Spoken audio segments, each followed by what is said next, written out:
Այն սխալ թարգմանությունով, որ իբր թե 9 միլիարդ դոլարի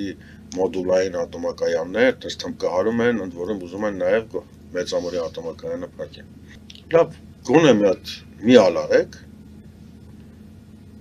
համացանցում գրեք մոդուլային ատոմակայաններ, բայց հասկացեք, вообще դա իրանից ինչա ներկայացնում։ Ուրեմն ամբողջ աշխարհում կա գործող մեկ մոդուլային ատոմակայան։ Հյուսային Սառուցյալ օվկիանոսում Ռուսնենն է, ընդ որում ռուսական արտադրություն։ Կա երկու հատ նախագիծ, որ կյանքի կոչվի մոտ 10 տարի հետո մեկը իրականացնում է, թե չեմ սխալվում, Չինաստանը,